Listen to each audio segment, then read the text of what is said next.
Over 2,000 years, the armored titan was passed from warrior to warrior, each one inheriting the same power but shaping it in a completely different way. Some built armor so thick that no weapon could touch them. Others sacrificed protection for raw speed. These are all 8 ancient armored titans that appeared in Attack on Titan's final battle. And today, I'm going to explain every single one of them. We all know Reiner's armored titan. 15 meters tall, hardened plates everywhere, built to take a hit and keep moving. He broke through Wall Maria, got beaten by Eren, got blown apart by thunder spears, and still kept standing up every single time. That's Reiner, but he was just the last in a line of warriors stretching back 2,000 years. And when the founding titan summoned every past shifter during the final battle, 8 ancient armored titans appeared, each one completely different from the last. Every titan shifter dies exactly 13 years after inheriting their power. No exceptions. That means across 2,000 years of history, roughly 150 different people carried the armored titan. We only know 9 of them,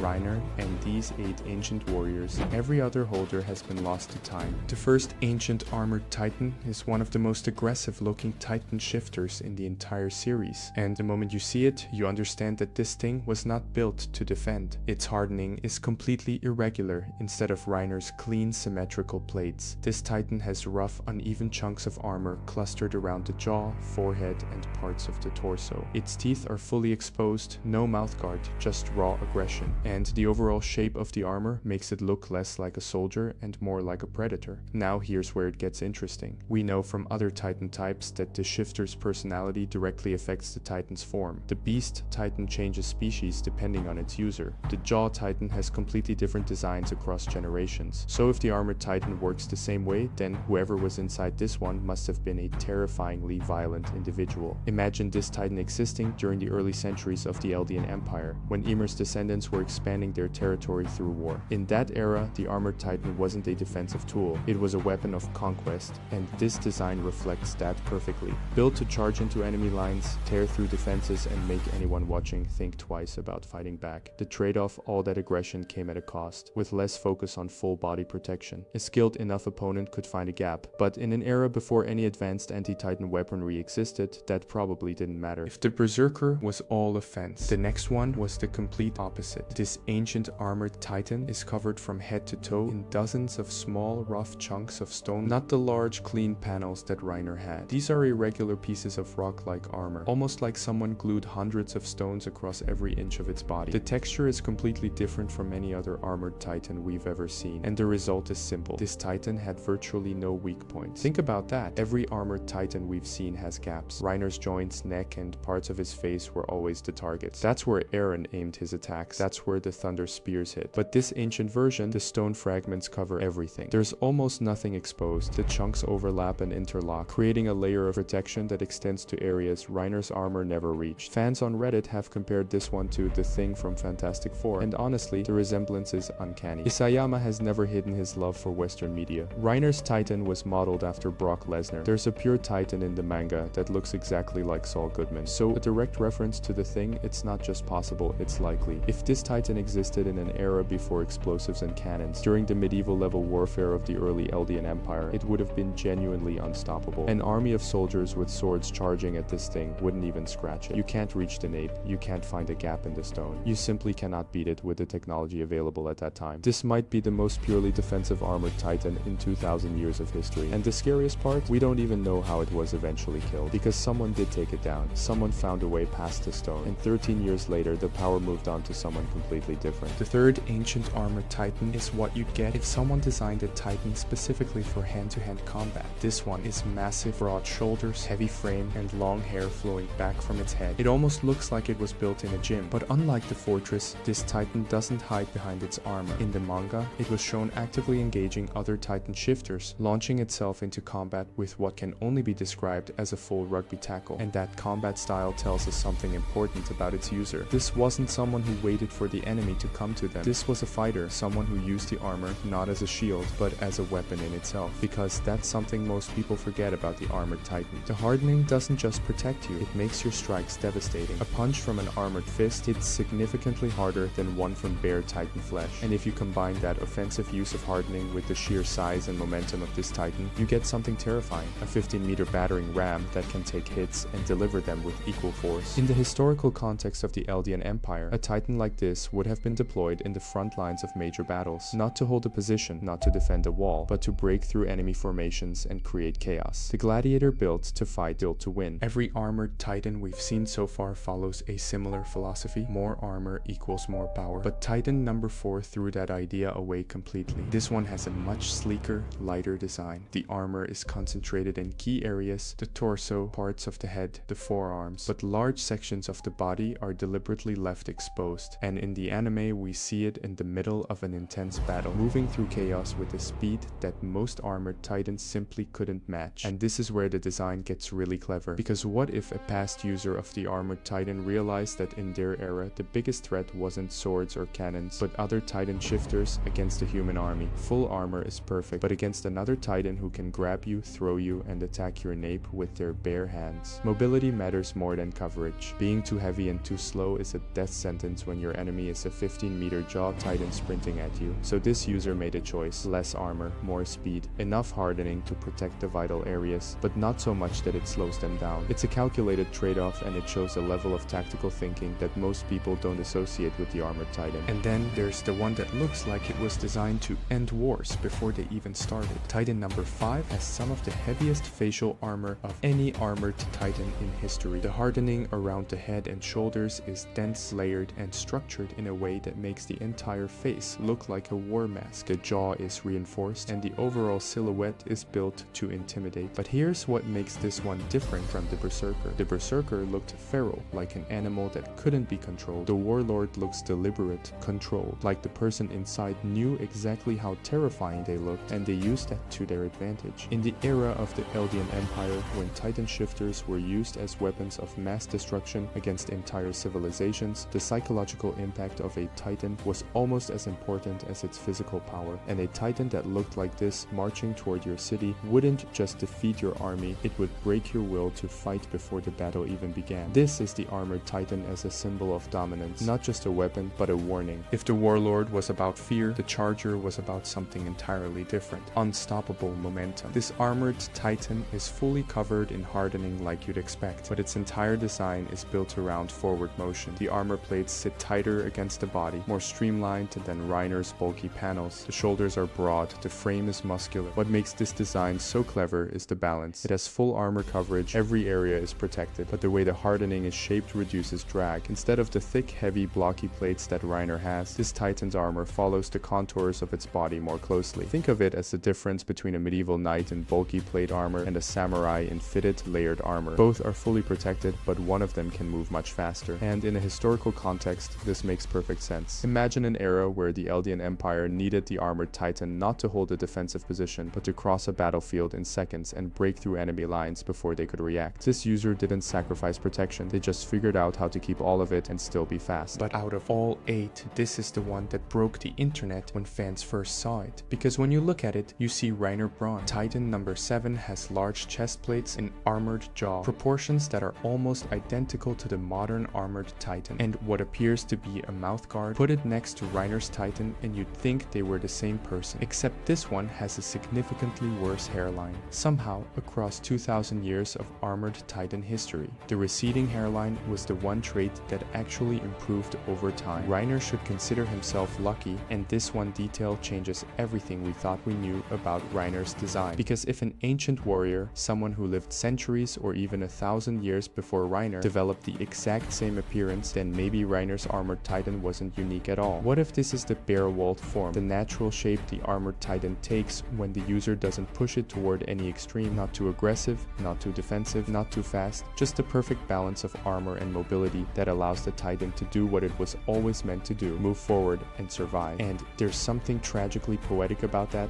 Reiner spent his entire life believing he was ordinary, replaceable, that he had no special qualities, and his titan form proved him right. He didn't create something new. He inherited the most common version of the armored titan in history. And the last ancient armored titan is the one that looks the most like something from a completely different story. Titan number 8 is compact, crouched in a fighting stance and covered in armor that gives it an unmistakable medieval knight aesthetic. The hardening wraps around the body in structured segments, almost like actual crafted armor rather than organic growth, and the way it positions itself low to the ground, coiled and ready to strike, suggests a user who was trained in close combat. What makes this design special is the nape protection. The way the armor extends around the back of the head creates a natural shield over the one area that every titan needs to protect. And in an era of swords and spears, where the only way to kill a shifter was to physically cut through the nape, a design like this would have been a nightmare to deal with. Out of every armored titan in this list, this one feels the most intentional, like the person inside didn't just develop armor, they engineered it. They understood their weaknesses and they built protection specifically to counter them. And with that, we've covered every known armored titan in the history of Attack on Titan. 8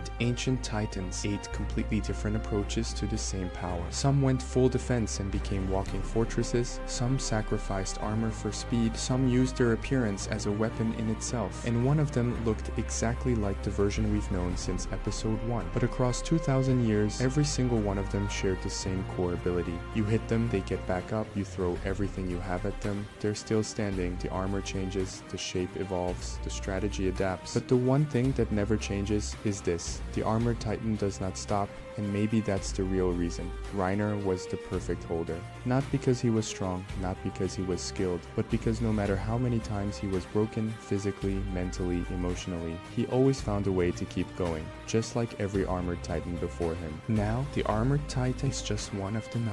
And if you think these ancient designs were interesting, the beast titan had versions that didn't even look like they belonged in the same series, from birds to dinosaurs to creatures that defy explanation. Let me know in the comments. Which of these 8 ancient armored titans do you think was the most powerful, and which titan should I cover next?